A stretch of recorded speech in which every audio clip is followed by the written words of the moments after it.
Allez, salut tout le monde, bienvenue dans cette nouvelle vidéo. Donc nouvelle vidéo, on va continuer l'avancement des travaux sur notre suite parentale avec la fabrication de ce meuble vasque. Non, je te le montre pas trop, tu verras la fabrication tout au long de la vidéo. Et d'ailleurs, j'ai une question, est-ce qu'on dit suite parentale quand comme nous on n'est pas parents? J'en sais rien du tout, en tout cas on va continuer l'avancement des travaux sur notre suite qui comporte une salle de bain, un dressing et une chambre. D'ailleurs, en parlant de la chambre, cette vidéo est en partenariat avec Emma Matelas. Donc plus tard dans la vidéo, on testera leur matelas original. Donc le matelas original, c'est le matelas le plus vendu en France depuis 2020.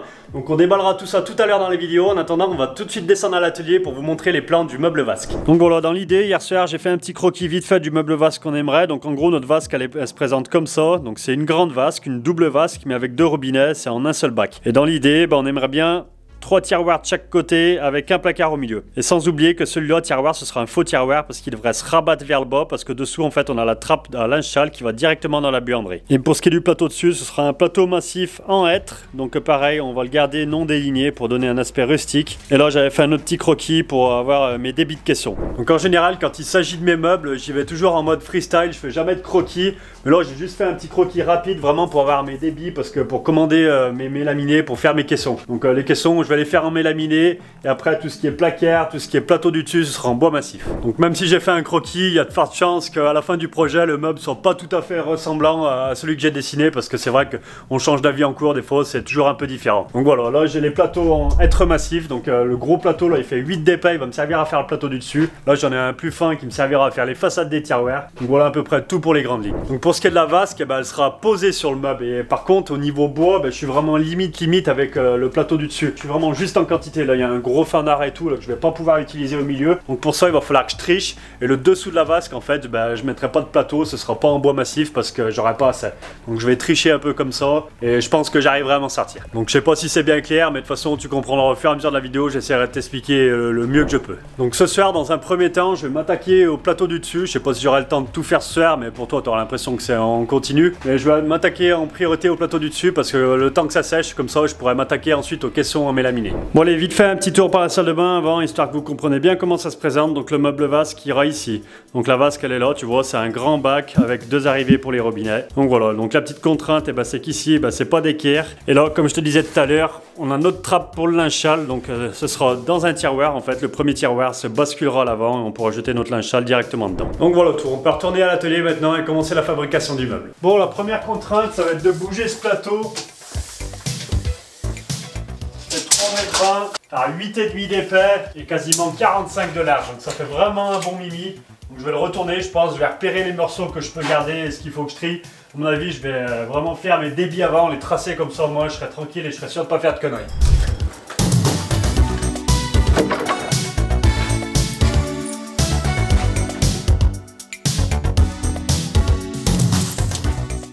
Comme d'hab, tu vois, je fais toujours mes pré-débits en surcote et c'est vraiment à la fin, quand tout est fini, que je coupe vraiment à mes cotes terminées. Comme ça, au moins, ça me laisse une marge d'erreur tout au moment de la fabrication du meuble et c'est pas plus mal comme ça. Donc là-haut, mon meuble, il va faire 2,01 m en longueur. Donc là, tu vois, j'ai tracé un trait de pré-débit à 2,10 m, comme ça, je suis tranquille. Donc après, la vasque, elle va reposer sur le meuble de cette manière-là. Je vais déligner une première bande d'une dizaine de centimètres.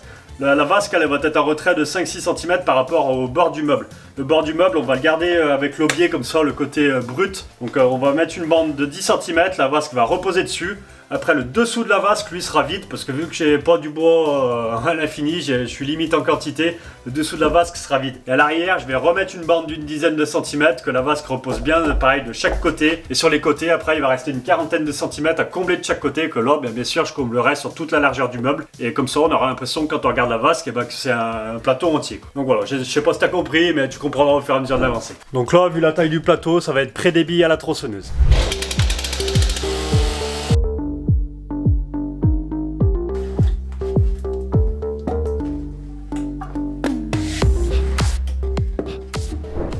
Allez, tu vois, je vais directement tracer mon trait de coupe au cordex. Comme ça, après, j'aurai plus qu'à couper à la scie en ruban.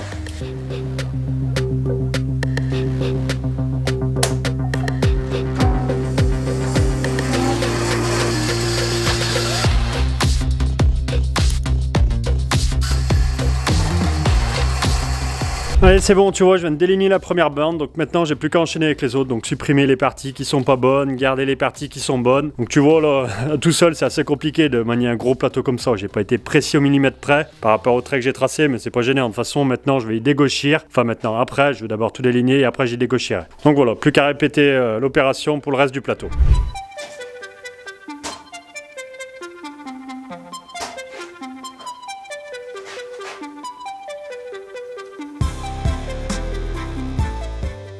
Allez, je vais déjà déligner ça et puis la dernière partie qui est plus vilaine, je verrai ce que j'en fais après.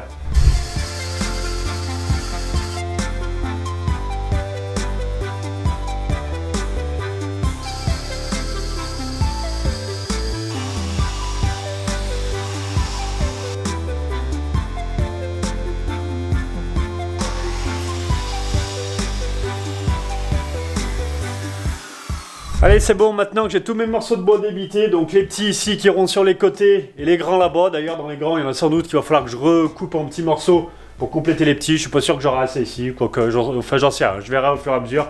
Donc maintenant, en tout cas, je vais pouvoir m'attaquer à les dégauchir et les raboter. Mais avant ça, parlons du partenaire de cette vidéo, Emma Matelas.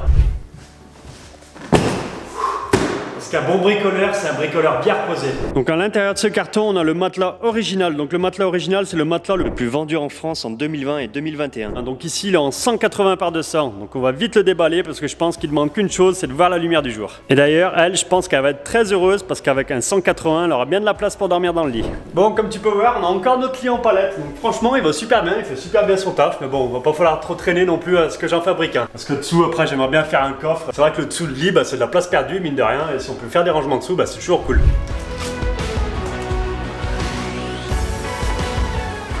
Allez, comme tu peux voir, elle est bien emballée, donc on va finir de l'ouvrir, comme ça il pourra reprendre sa forme initiale.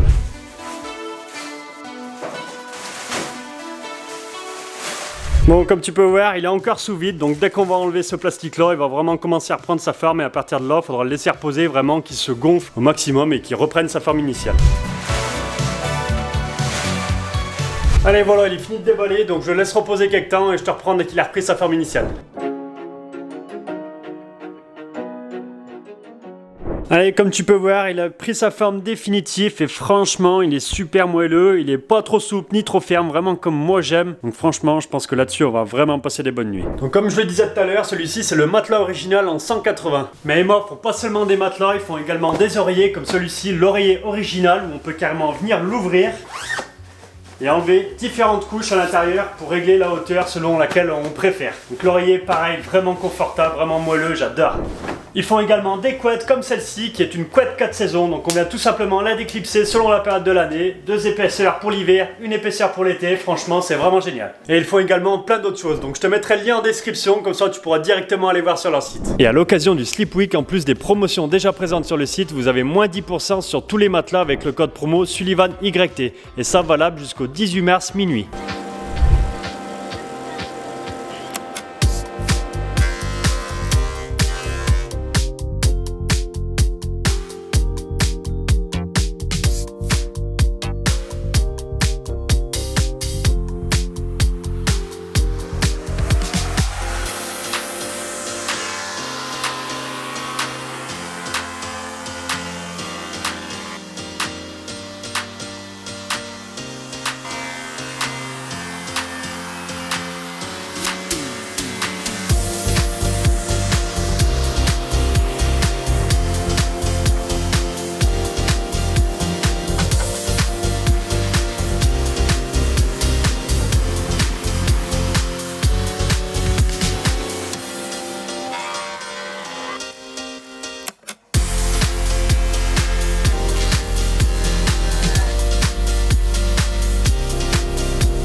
Bon allez voilà, je viens de présenter les plateaux à blanc, donc là je vais aller chercher la vasque pour la présenter et voir ce que ça donne, parce que la vasque elle va arriver jusqu'au mur qui sera du coup ici, et voir là du coup devant on aura un espace devant la vasque, donc voir si ça nous va. Donc je vais chercher la vasque et on regarde ça. Allez voilà, je viens de présenter la vasque, donc c'est nickel. On a fait le point avec Clara, donc tout nouveau. Comme ça, là, elle est bien centrée, il y a une petite tablette devant, ça me met bien en valeur. Donc voilà, maintenant je vais retirer la vasque et puis je vais pouvoir commencer à me pencher sur les collages. Bon, pour ce qui est de l'assemblage, je vais faire comme d'habitude avec ma petite fraiseuse à biscuits, là, la Makita, elle va super bien. Donc les biscuits, c'est ces petits trucs en bois qu'on vient insérer là.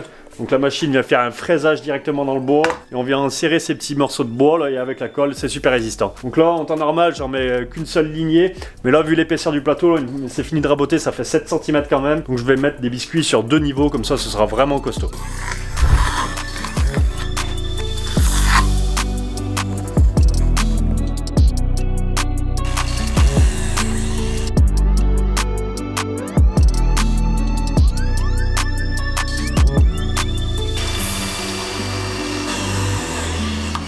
Allez, tu vois, je viens de finir toute ma première série de fraisages. Donc j'ai fait un fraisage sur la partie basse de mon bois. Donc maintenant, je vais régler ma machine pour faire un deuxième fraisage un peu plus haut. Comme ça, j'aurai 2 prises vraiment partout et ce sera beaucoup plus costaud.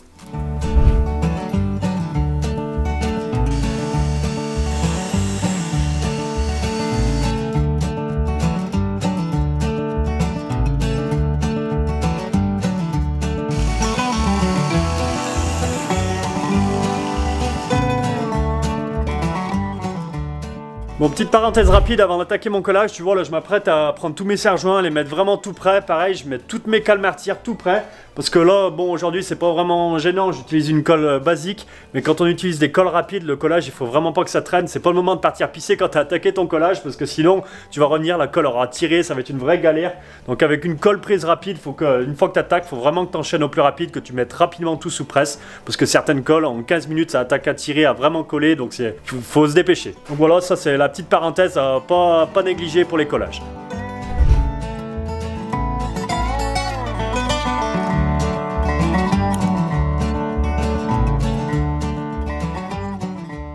Allez, tu vois, j'arrête vite fait le timelapse 2 secondes pour t'expliquer. Donc tu vois, j'ai bien mes deux biscuits à chaque fois. Donc on a vraiment une super résistance. Donc je mets bien de la colle à l'intérieur.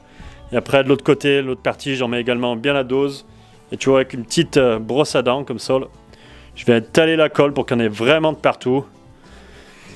Et après, quand je vais tout mettre sous presse, et ben, ce sera nickel. Et tu vois, vite fait, un truc qui est vraiment bien aussi quand tu fais des collages avec des gros plateaux comme ça, ben, c'est mon premier bout de bois, je l'ai mis sous presse comme ça, je l'ai bloqué sur l'établi. Et comme ça, les autres, et ben, je peux les assembler directement debout, vu qu'ils sont épais, ils tiennent largement comme ça. Et comme ça m'évite beaucoup de mettre de la colle le plein établi et je salis beaucoup moins mon établi.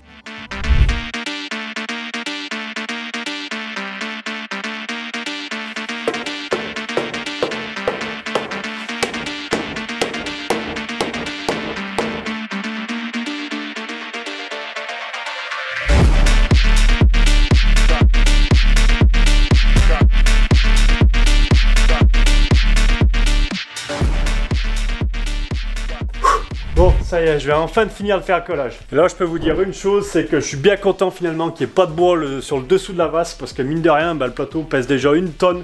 Donc j'imagine même pas si j'avais mis du bois en dessous. Et tu vois, du coup, bah, j'ai mis 16 serre-joints. Donc des serre-joints, on n'en a jamais assez. Bah, franchement, c'est vraiment vrai, parce que là, en soi, le collage n'est pas vraiment gros. Il n'y a pas large ici, ni large là-bas à coller. Mais vu que c'est des gros plateaux, il y a beaucoup de surface quand même de bois à plaquer. Donc mine de rien, bah, il en faut toujours. Donc ça aurait été un plateau en continu. J'aurais fait ça avec des serre-joints dormants. Ça aurait été beaucoup plus facile et beaucoup plus simple à presser uniformément. Mais là, du coup, vu que j'avais pas de bois au milieu, bah, je pouvais que serrer sur les côtés. Donc j'ai fait juste avec mes serre-joints comme ça à pompe et ça va nickel. Donc voilà, plus qu'à attendre demain pour que ce soit bien sec. Donc on se retrouve demain pour la suite du plateau. Mais pour toi, c'est tout de suite. Allez, ça y est, on est le lendemain, donc le collage a séché, donc on va pouvoir enlever les serre-joints. Donc tu vois là, vite fait, avant de défaire mes serre-joints, ça me fait penser, moi je mets mes serre-joints, je les ai tous mis sur le dessus. En théorie, il faudrait en mettre un dessus, un dessous pour répartir la force. Mais là, vu que j'ai gardé mon aubier déjà, c'était un peu plus contraignant. Et puis pareil, le plateau là, il pèse 1 tonne, il est super lourd, donc à retourner dans un sens, retourner dans l'autre, c'est un peu galère. Donc moi je fais comme ça, je mets 2 chevrons de chaque côté, je viens serrer avec des serre-joints. Et croyez-moi, c'est parfaitement plat, ça bouge pas d'un poil, c'est nickel. Donc en soi, qu'importe la méthode, tant que le résultat est là, c'est le principal.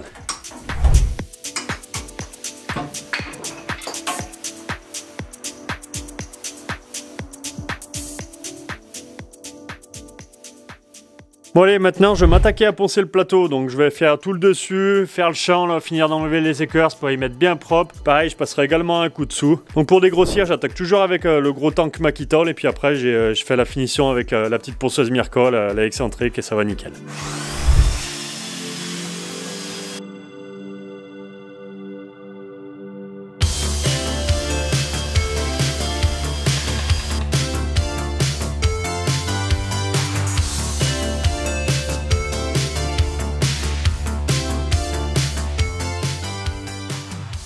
Bon allez, je viens de terminer de poncer le plateau, donc c'est nickel. Donc là, j'aimerais bien faire quelque chose sur la partie inférieure du plateau, donc la partie dessous. En gros, de faire une clé pour éviter que le bois travaille le moins possible. Donc en soi, là, je vais vraiment faire ça pour m'amuser parce que c'est vraiment sous le plateau, ça se verra même pas, ce sera à l'intérieur du meuble. Donc c'est vraiment un pur délire juste pour m'amuser. Bon, vous savez, la menuiserie, c'est vraiment ce qui me fait kiffer. En soi, j'aurais juste pu faire une petite défonce et venir mettre une platine métallique comme j'avais fait avec le faux linteau en bas des escaliers. Mais là, j'ai envie de changer et d'essayer autre chose. Donc je te réexplique vite fait le principe d'une queue d'aronde. En fait, tu vois, il y a des légers biais comme ça qui sont reproduits sur la clé ici.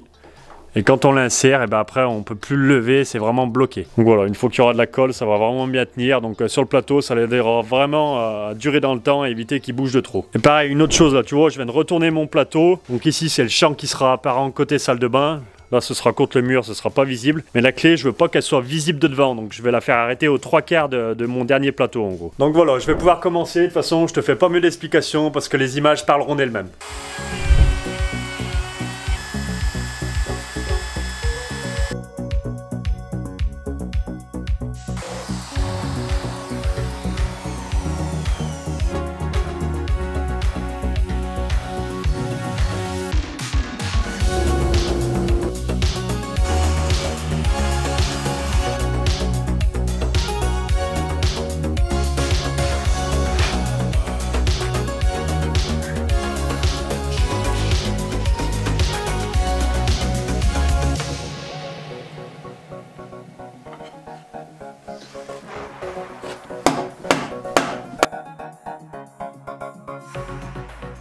Allez, je viens de mettre en place la première clé à queue d'aronde. Donc comme on peut voir, c'est nickel. Comme ça tiendra bien le plateau. Donc il me reste juste le dessus à reponcer parce que je l'ai gardé une légère surépaisseur. Donc au ponçage, ça partira, ce sera impeccable. En tout cas, ça fait un super résultat pour quelque chose qui au final va même pas se voir. Donc bon, tant pis, moi au moins je saurai que c'est bien fait. Si quelqu'un démonte le meuble dans son temps, il se dira, lui, il s'est vraiment fait chier pour rien.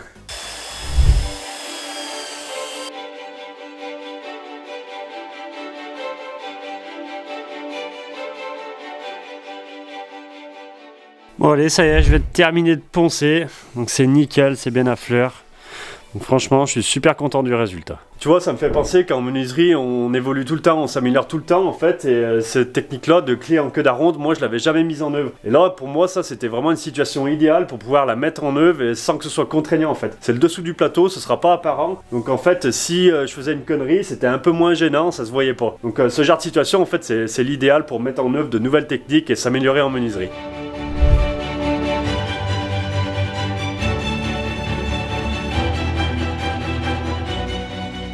Et d'ailleurs, tu remarqueras que la clé, je ne l'ai pas fait dans la même essence de bois parce que c'est du chêne, contrairement à là où c'est du hêtre. Donc ça changeait un peu le truc, donc voilà. Bon, du coup, maintenant, je vais pouvoir laisser le plateau de côté et m'attaquer aux caissons en mélaminé qui feront le meuble, la partie basse en fait du meuble. Donc voilà, pour mes caissons, je vais utiliser du mélaminé blanc comme ça en 18 mm d'épais. Donc au début, j'étais parti sur, je m'étais dit, je ferais le meuble 100% en bois massif. Et puis finalement, j'ai changé d'avis parce que je me suis dit que l'intérieur du meuble allait jamais se voir. À part les tiroirs que je vais faire en bois massif, et ben l'armature en fait, ça se verra jamais. Donc j'ai changé mon fusil d'épaule et je suis parti sur des mélaminés, ce sera beaucoup plus simple et beaucoup plus rapide à faire comme ça. Donc dans l'idée, j'aimerais bien que mon meuble ne repose pas directement sur le sol et qu'il y ait une plainte en fait sur la partie basse. Donc je vais aller, dans un premier temps, je vais fabriquer l'armature en fait qui va supporter le reste du meuble. Donc je vais aller prendre mes cotes en haut et puis on va fabriquer ça. J'aimerais bien quelque chose qui fasse une dizaine de centimètres de haut, donc ouais, je vais aller prendre mes cotes et je regarde ça.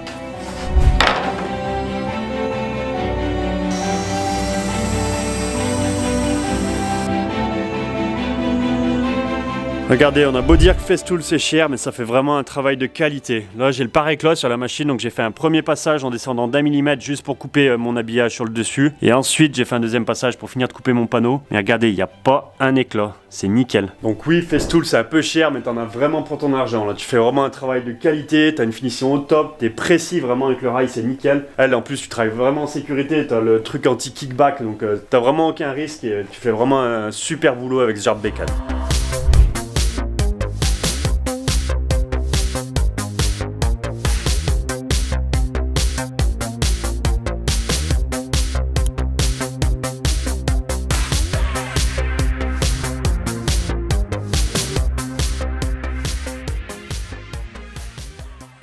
Allez, je viens de terminer l'assemblage du support du meuble, donc c'est là-dessus que le meuble viendra reposer. Donc là, ce champ-là, il sera apparent, il faudra que je fasse un habillage. Donc je vous fais pas mieux de détails que ça reste de l'assemblage classique de caisson. J'y fais juste comme ça avec des petits biscuits collés, ça ira nickel. Donc là, c'est midi, je vais pouvoir les manger un bout le temps que ça sèche, comme ça cet après-midi, je pourrai continuer avec le reste des caissons pour le meuble. Bon allez, je viens de raboter une planche de sapin de 10 cm du coup, donc c'est ce qui vient de rhabiller ma plainte du bas. Donc on va aller la mettre en place tout de suite, parce qu'une fois qu'il y aura le meuble, je pourrai plus la fixer, parce que je vais la visser par derrière en fait. Allez, sur ça, on va aller fixer la plainte.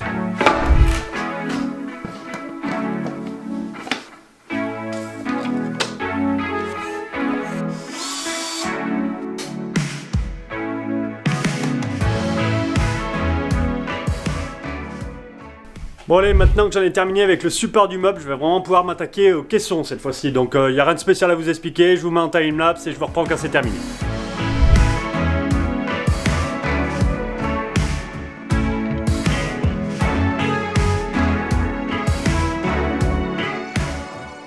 Allez, ça y est, les caissons sont terminés, donc maintenant je vais pouvoir tout redémonter, parce que là c'est juste monté à blanc, comme ça je pourrais y monter directement sur place dans la salle de bain, ce sera beaucoup moins encombrant à monter là-haut. Donc je redémonte tout, je monte à la salle de bain et je vous reprends là-haut.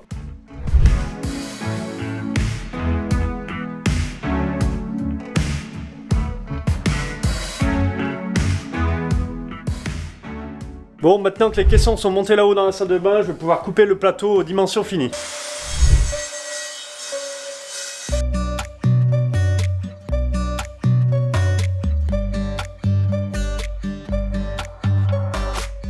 Bon allez, c'est bon pour le plateau, donc il n'y a plus qu'à aller le présenter là-haut en espérant que ça passe du premier coup. Mais ça, j'ai du mal à y croire. En général, quand on veut faire trop ajusté, c'est jamais bon du premier coup. Putain. Attends. Il fait chier. Je pousse plus au fond. Le max.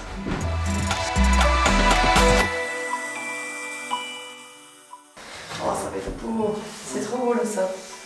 Bon allez, je viens de fabriquer mon premier tiroir en off, donc je l'ai fabriqué en off pour pouvoir bien t'expliquer comment je vais procéder pour les autres. Donc comme tu peux voir, j'ai fait le fond en mélaminé, les bords en contreplaqué. Et bien sûr après la face avant sera habillée en bois brut. Donc comme tu peux voir ici, sur le contreplaqué du côté, je suis venu faire une feuillure en fait pour que le côté de mon contreplaqué passe derrière la charnière et comme ça quand on ouvre le tiroir, et ben en fait on verra pas la charnière, elle sera pas apparente. Sinon à part ça, il n'y a rien d'autre de spécial, mis à part que sur l'arrière, faut pas oublier de bien venir faire les deux petits trous qui viendront se mettre dans les tétons qu'il y a au fond des coulisses pour éviter que le placard, le tiroir bascule sur l'avant. Et pareil sur l'avant, on a la petite fixation comme ça pour venir directement bloquer le tiroir sur la partie avant. Donc pour tout ce qui est des coulisses, c'est des coulisses de chez Blum avec un frein, donc elles vont super bien, c'est nickel. Ça fera une super finition. Donc après on n'a plus qu'à venir poser son tiroir dessus.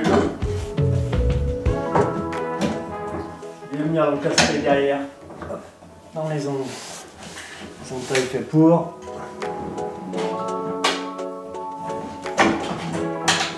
Et après on vient verrouiller sur la partie avant et c'est bon. Donc voilà, terminé pour le premier, on n'a plus qu'à aller à l'atelier pour fabriquer les 4 autres. En bas, je vous rappelle, il n'y en aura pas parce qu'il y a la trappe à linge en dessous, donc il faudra que je repierce d'ailleurs pour faire la trappe à linge. Et d'ailleurs, ça me fait penser, dernière petite chose avant de redescendre à l'atelier, j'ai habillé tout ce qui est tous les champs en fait, donc en sapin. Donc j'ai pas filmé en fait, c'est juste une planche que je suis venu raboter et que je suis venu visser par derrière. Comme ça tient bien. Et d'ailleurs, en fait, je vous ai dit une connerie en début de vidéo, c'est pas du sapin, mais c'est de l'épicéa. Donc j'avais de l'épicéa de reste, donc j'ai fait avec, je préfère, ça fait un bois un peu plus blanc, même si après on va sans doute le vernir ou le teinter. Peut-être qu'il restera comme ça, on n'en sait rien. On avise vraiment au fur et à mesure, donc on verra bien. En tout cas, le rendu est chouette. Quand tu auras une fois qu'il y aura les façades, ça fera vraiment bien. Bon, de retour à l'atelier, tu vois, j'ai déjà tout débité les côtés, donc les côtés ils sont là, j'aurai juste à faire la feuillure. Et j'ai le fond et la partie avant que j'ai pareil, j'ai débité en grande longueur. Donc là maintenant je vais les débiter à la scie à onglet. Donc tu vois, quand j'ai du bois comme ça débité à la chaîne, que j'en ai pas mal à faire, je me mets un petit gabarit comme ça que je vais insérer avec un serre-joint. Je vais me mettre en appui et là j'ai plus qu'à couper. Et comme ça au moins je sais que je suis toujours à la même longueur, je peux enchaîner les morceaux, au moins je suis vraiment tout le temps pareil.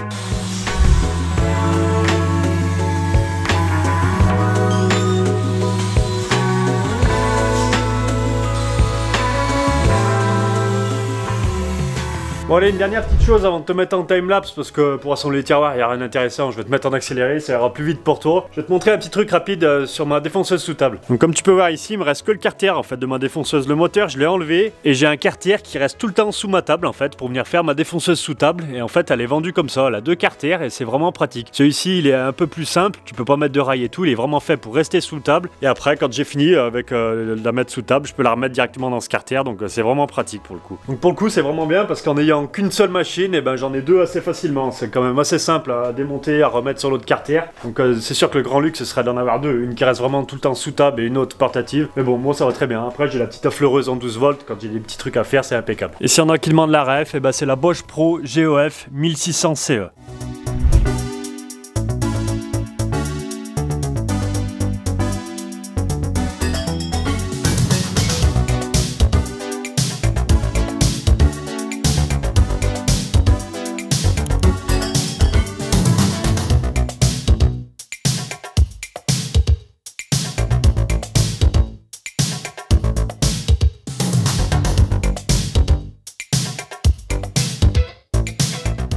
Allez, c'est bon, maintenant que mes 5 tiroirs sont prêts, on n'a plus qu'à aller les mettre là-haut en place sur le meuble.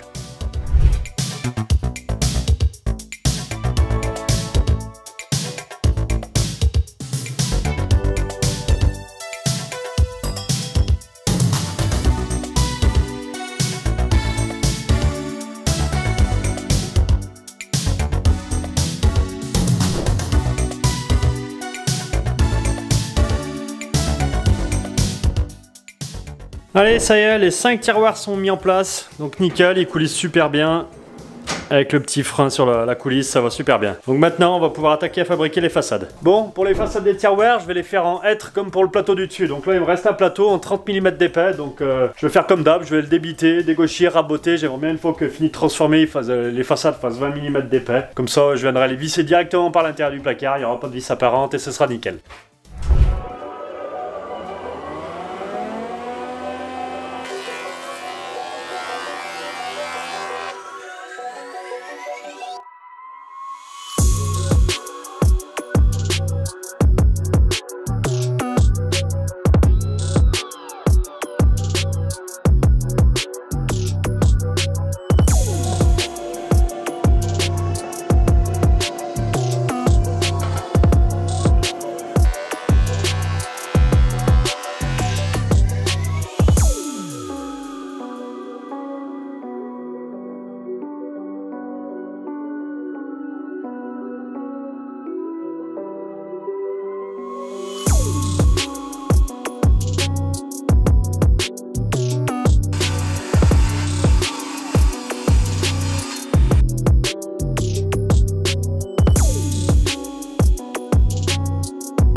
Le plus chiant, c'est vraiment le premier. Après, t'as plus qu'à tirer ton tiroir. Je mets mes petites cales de menuisier. Hop, il n'y a plus qu'à positionner, aligner avec les autres et c'est nickel. J'ai juste à pincer, visser. Je m'embête beaucoup moins.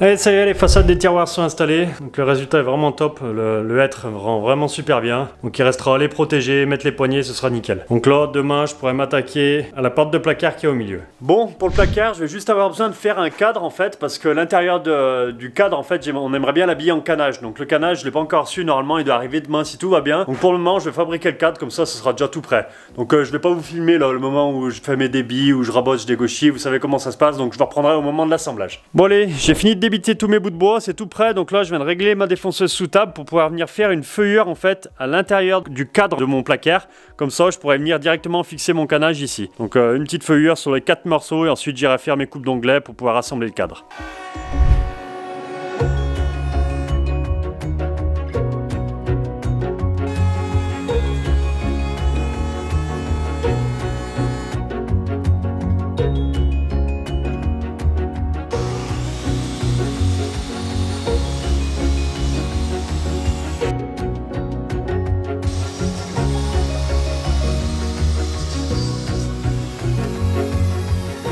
Bon allez, c'est prêt à coller, donc je me suis fait un gabarit vite fait pour faire mon collage. C'est la première fois que je fais ça. En gros, j'ai vissé des bouts d'OSB, comme ça je pourrais venir serrer mon collage beaucoup plus facilement sans que ça bouge de partout. Avant, j'avais une sangle avec 4 espèces de trucs en plastique qu'on mettait dans les coins. Après, on venait serrer la sangle et ça serrait le cadre, ça allait bien, mais je l'ai cassé. Donc bon, tant pis, là je vais essayer comme ça. C'est la première fois que j'essaye, mais je pense que ça ira plutôt pas mal. Allez, ça y est, c'est collé, donc maintenant il n'y a plus qu'à attendre que ça sèche tranquillement. Donc c'est pareil, la colle, ça sert à rien non plus d'en mettre des tonnes que ça déborde partout, parce qu'après nos calmars tirent, et ben ça se colle à notre pièce de bois et c'est la galère, ça peut avoir de l'arrachement. Donc faut pas trop en mettre non plus, et puis après tout se passe bien quand on décoffre. Allez, ça y est, la colle a séché, j'ai enlevé mes serre-joints, donc c'est nickel. J'ai bien ma feuillure tout le tour à l'intérieur. Et du coup j'ai même reçu le canage, donc on va pouvoir le mettre en place. Donc je pense que je vais l'agrafer et puis après s'il y a besoin je mettrai une part close par dessus à l'intérieur pour être sûr que ça tienne vraiment bien. Mais avant ça je vais mettre un petit coup de ponçage au cadre pour qu'il soit bien nickel.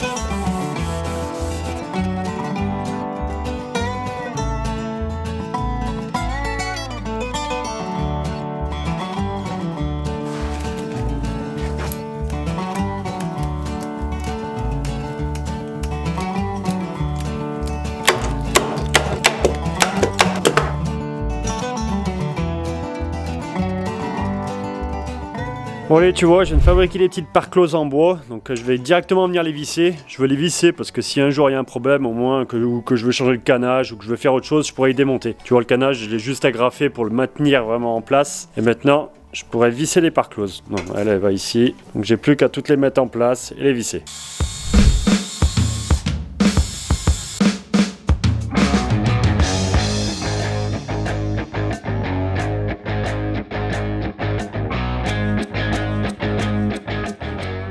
Allez, ça y est, la porte du placard est quasiment terminée.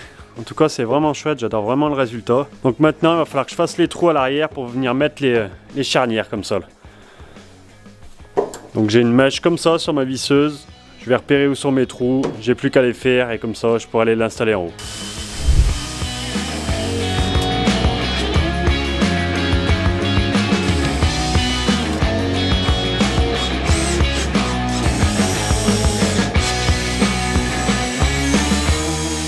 Bon allez, on se retrouve devant le meuble vasque, donc en off, j'ai venu protéger mes façades de tiroirs avec du rubio sous son blanc, pareil pour le plateau qu'il y a dessus. Et là maintenant, toutes les parties en IPCA, on va les teinter. Au début, on voulait les teinter au brou de noix, puis finalement on a carrément changé d'avis, on va les peindre. On a trouvé un espèce de vert pistache, vert clair, enfin quelque chose d'assez soft pour pouvoir peindre toute la partie en épicéa. Comme ça fera vachement ressortir les tiroirs. Donc je pense qu'on aura au moins 2 couches à passer et puis après on pourra remettre les placards et pareil, on a acheté ce type de poignée pour les placards. Donc ça contraste bien avec le hêtre, donc c'est cool. Donc on va protéger le sol là, et puis on va pouvoir attaquer à peindre.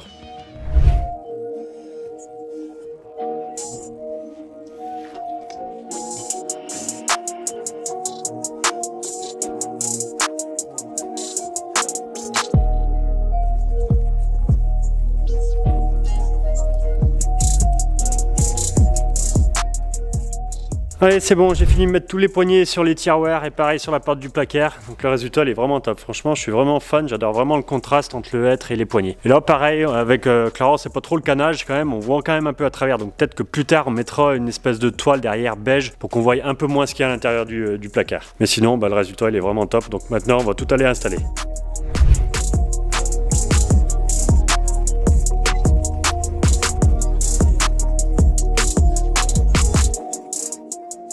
Bon allez, on se rapproche de la fin et franchement le résultat est vraiment magnifique, on adore, le verre fait vraiment bien ressortir les façades de placard et tout, c'est vraiment nickel. Donc là maintenant je vais m'occuper de la plomberie en caméra off parce que de toute façon les branchements là-dessous vous allez rien voir.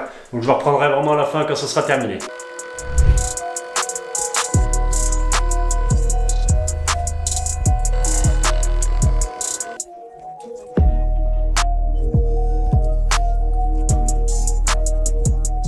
Allez, ça y est, j'ai fini les petites finitions avec les acryliques, comme ça fait bien propre. Donc le meuble il est terminé en gros à 95% parce qu'il reste encore la faïence. Pareil, j'ai découpé la trappe à linge en dessous, mais il restera des finitions à faire pour que ça fasse bien propre. Faire vraiment un conduit pour que le linge glisse bien à travers la dalle. Et pareil, il restera à trouver un grand miroir parce que celui-ci, c'est un ancien encore dépannage, ça va très bien, mais il faudra qu'on trouve un grand miroir. Donc voilà, pour ce qui est de la trappe à linge, j'ai découpé mon trou, donc c'est nickel. Donc il faudra juste que je fasse un habillage bien propre et puis sans doute remettre une petite trappe vraiment que ça coupe un peu les courants d'air parce qu'on sent un petit peu le frais venir d'en bas. Mais sinon, c'est vraiment pas dérangeant, une fois que c'est fermé, c'est nickel. Et d'ailleurs, pour les poignées, il y en a peut-être qui vont se demander, on les a juste pris sur Amazon, c'est des poignées en cuir toutes simples. Et franchement, le résultat est vraiment top, ça contraste vraiment bien avec les façades des tiroirs. Pareil pour le canage ici, on l'a pris sur Amazon. Et pour tout ce qui est peinture et tout, après tout ce qui était en hêtre, on a passé au Rubio soupçon blanc. Et la peinture, c'est un verre de chez Uniqalo. Et franchement, on regrette vraiment pas notre choix parce que ça ressort vraiment super bien. On adore vraiment le résultat. Alors c'est assez drôle parce que moi de base, je suis quelqu'un qui a horreur de teinter le bois. J'aime vraiment le bois naturel. Franchement, à chaque fois que je vois un bois teinté, j'aime pas vraiment. Mais là, pour du sapin, franchement, de l'avoir peint, je retourne ma veste parce que j'adore vraiment le résultat. C'est vraiment chouette. Alors au début, on était parti sur du brou de noix. C'est vrai que le brou de noix, j'étais un peu sceptique, mais c'est toujours pas une teinte que j'aime. Le bois foncé, c'est vraiment pas quelque chose que j'aime. Et là, pour le coup, de l'épicéa peint en vert comme ça, le résultat, il est vraiment top et j'adore vraiment. Donc voilà, c'est assez drôle comme quoi, dans le temps, on évolue et nos goûts changent. Ça se trouve, dans 20 ans, j'adorerais le brou de noix. Enfin bon, pour le moment, c'est pas le cas, mais en tout cas, je regrette vraiment pas ce choix de couleur et surtout un gros big up à Clara parce que c'est elle qui a eu l'idée et franchement, c'est vraiment joli. Donc il y en a peut-être également qui vont se demander où est-ce qu'on a pris nos robinets. Donc on les a pris exactement sur le même site que la colonne de douche, donc on a pris sur marobinetterie.fr. Donc franchement, ça fait super bien le job. Il y a juste une chose à savoir, c'est que nous, on les a payés pas très cher. Et franchement, ça se ressent quand même dans la qualité. C'est de la peinture. Quand on les installe, il faut vraiment faire gaffe, les protéger pour pas les rayer. Donc je les recommanderais pas forcément à 100%. Ça fera le temps que ça fera, je pense pas que ça durera 20 ans, mais en attendant, ça fait très bien le boulot qu'on lui demande et franchement, on se plaint pas trop. Mais il faut vraiment faire gaffe quand on y installe, à surtout pas y abîmer. Parce que c'est vrai que la robinetterie, on n'y pense pas forcément, mais ça peut vite monter dans des budgets assez énormes. Là, pour le coup, nous, ceux-là, on les a pas payés très cher, mais ça peut aller du simple au double, voire même au triple, juste pour un robinet. Alors, on n'y pense pas sur le coup, mais il faut quand même y penser parce que c'est quand même un bon petit billet. Donc voilà, moi, je vais m'arrêter là pour cette vidéo. J'espère qu'elle vous a vraiment plu parce que moi, j'ai pris énormément de plaisir à la faire. Ça change un peu d'habitude où je fais plusieurs choses dans une vidéo. Là, c'était vraiment un seul projet pour la même vidéo. Et pour le coup, moi, j'ai vraiment pris du plaisir à la tourner. Donc, j'espère que vous aurez pris autant de plaisir à la regarder. Donc, si elle t'a plu, comme d'hab, tu peux mettre un petit like, un petit commentaire. Ça fait toujours plaisir. Tu peux t'abonner sur la chaîne également pour suivre la suite des travaux. Des projets comme ça, il y en a plein d'autres qui arrivent. Si tu veux soutenir la chaîne, je te mets également mon petit lien affilié chez Outils des Pros juste en dessous en description. Je te mets également mon Instagram pour suivre l'avancée des travaux en avant-première. Et pareil, pour suivre également mes chantiers de la semaine en charpente. Et sur ce, moi, je te souhaite une excellente semaine et je te dis à la prochaine. Allez, ciao!